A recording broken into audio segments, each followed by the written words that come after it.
네, 고성국 칼럼입니다.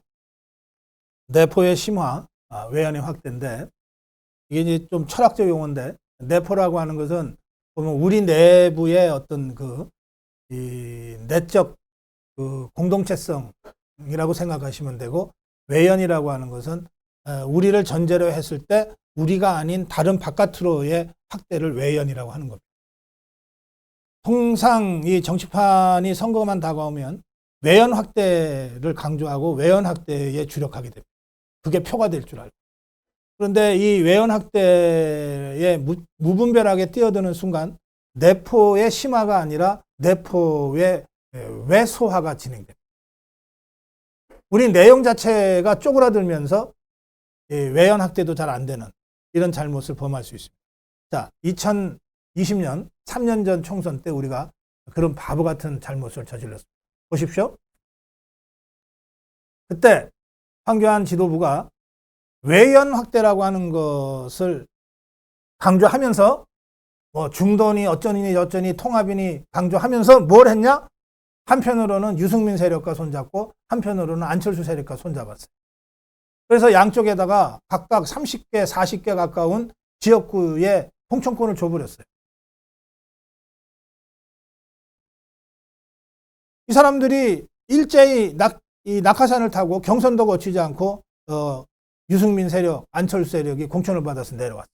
자, 그러면 바로 그 지역에 10년, 5년 또는 문재인 종북 주사파 정권 치하에서 최소한 3년 이상씩 목숨 걸고 투쟁하고 싸우면서 선거를 준비했던 당시 미래통합당, 지금 국민의힘의 원외당협위원장들이 있습니다. 이 사람들 6, 70명이 갑자기 경선에 참여도 못하고 다 컷오프 돼버렸습니다.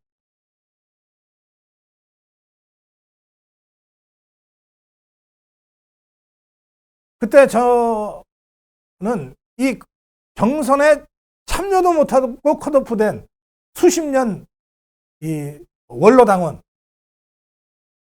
이 사람들의 항의 때문에 정말 막 힘들었어요. 그리고 그분들의 그런 억울한 사정을 방송을 통해서도 여러 차례 알렸고, 황교안 대표한테 직접 이 문제는 그렇게 간단한 문제가 아니다. 왜 경선 참여 자체를 봉쇄하냐. 영입도 영입 나름이지. 영입한 사람과 그동안 당협 지킨 사람, 경선을 할 수 있도록 해줘야지. 근데 어쨌든 그냥 그대로 관철돼 버렸어요.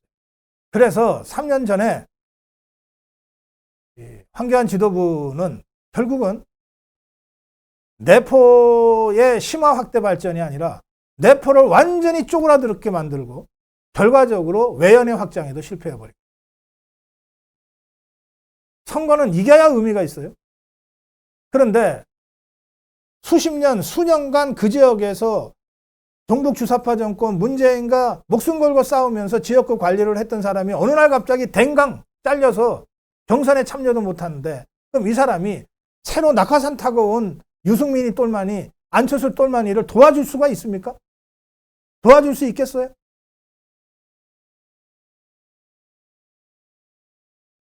또 이 사람들 중에는 정말 없는 마음을 내서 그래도 내가 당인이니까 당의 결정이 이렇다면 내가 도와줘야지 하고 도와주러 갔어요.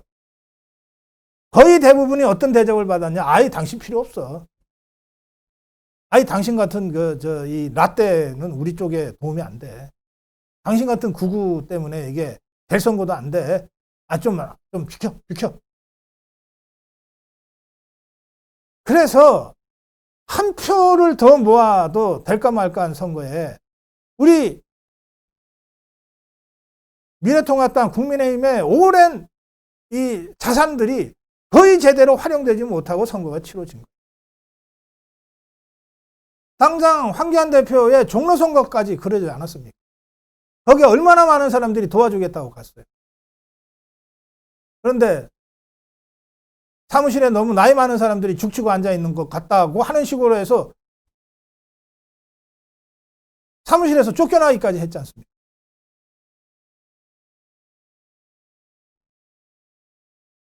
이런 식의 외연 확대는 그건 외연 확대가 아니다. 겉으로 봐서 그냥 확대되는 것처럼 보일 뿐이지 실제로 그것은 진짜 소중한 내포의 심화 확대 발전으로 연결되지 못한다. 이겁니다. 지금 시대전환의 조정환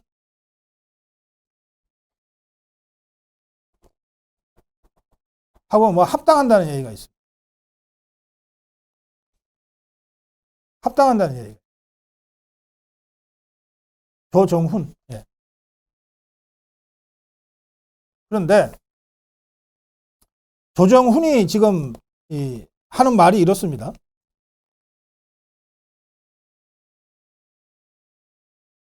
조정훈이 왜 입당하지 합당이냐. 한 명밖에 안 되는데. 자, 조정훈이 이렇게 설명했어요.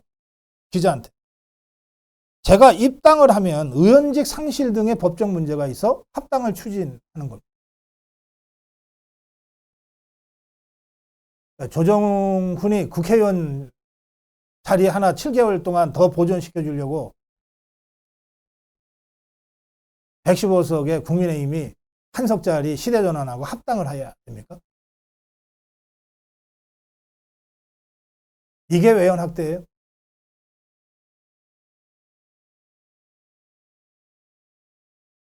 또 조정훈은 저희 방송국이 있는 마포갑 지역의 플래카드를 한 보름 전부터 내걸었어요. 근데 이 마포갑은 또 노웅래가 있는 지역입니다. 여기에 이미 국민의힘의 현역 두 사람이 사무실을 내고 공천 경쟁에 뛰어들었어요. 전라북도 지역구였던 이용옥 의원, 그 다음에 비례대표인 소상공인 대표 최승재 의원은 오늘 사무실 개소식을 한다 그래서 제가 방송 끝나고 잠깐 들러올 생각이에요. 현역 의원 두 사람이 지금 여기에 내년 선거 준비를 시작했는데 조정훈이 마치 전략공천 받고 오는 것처럼 지금 이렇게 돼 있습니다. 이게 가능한 얘기입니까? 가당키나 한 얘기예요.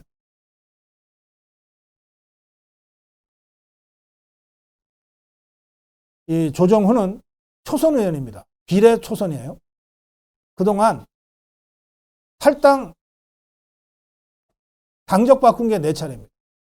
근데 비례대표니까 바꿀 때마다 누군가가 제명을 시켜줘야 의원직 유지하고 바꿀 수 있었던 거예요. 그야말로 꼼수 제명을 거듭하면서 여기까지 온 거예요. 그래서 국민의힘하고도 그냥 입당하면 간단한데 그러면 의원직을 뺏기니까 내려놔야 되니까 합당 절차를 밟겠다. 국회의원 7개월 더 해서 그게 그렇게 소중합니까? 적어도 보편 가치와 대의명분을 함께 해야 뭘 합당을 하든 뭘 하든 할 거 아니에요?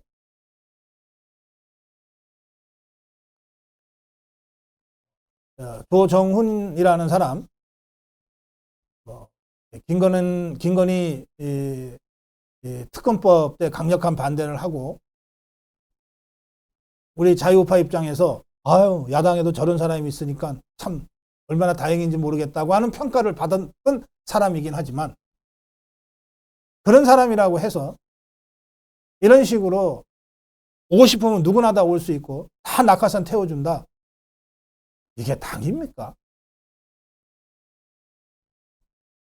그래서 제가 이렇게 말씀드립니다.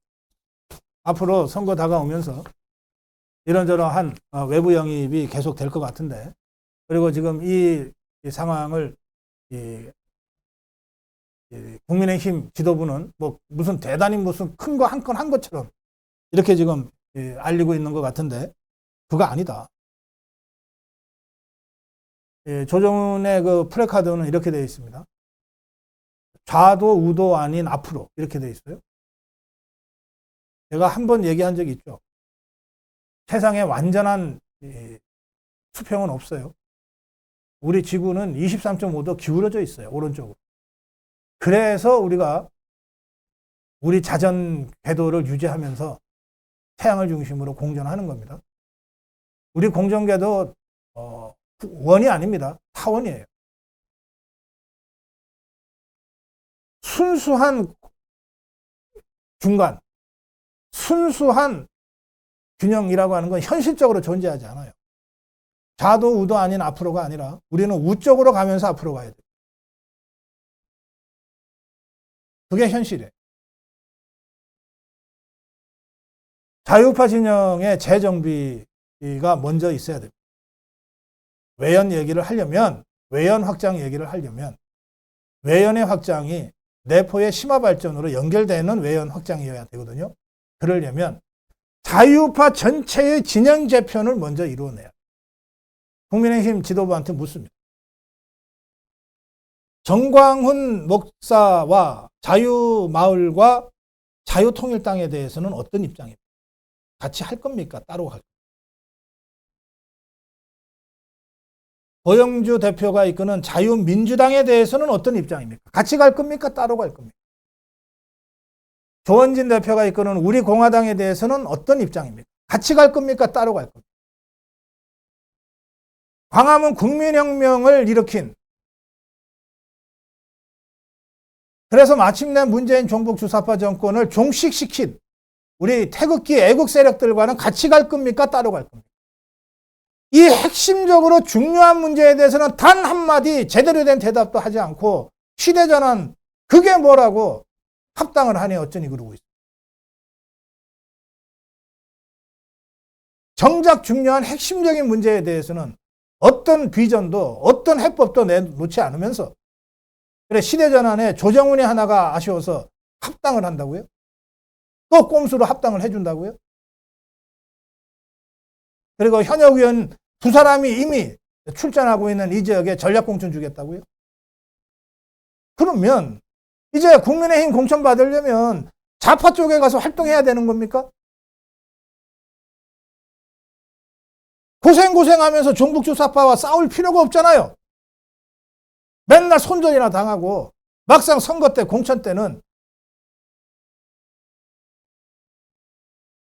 잡아놓은 물고기 취급당하니까 이제 공천 받으려면 뭐 좌파단체라도 잠깐 갔다 와야 됩니까? 더불어민주당 근처라도 어설렁 그랬다가 와야 되냐고요. 무분별한 무원칙한 이 외연 확대야말로 우리 스스로의 내포를 완전히 파괴하는 해당적 행위다. 이 점을 제가 분명히 말씀드립니다. 국민의힘 지도부 전체 그림을 먼저 그리세요. 정작 중요한 핵심적인 질문에 대한 답변을 하세요. 시대전환은, 조정훈은 함께 해도 좋고 안 해도 그만인 사람. 그거 갖고 무슨 한 건 올린 것처럼 호들갑 떨지 말란 말입니다. 고성국 칼럼이었습니다.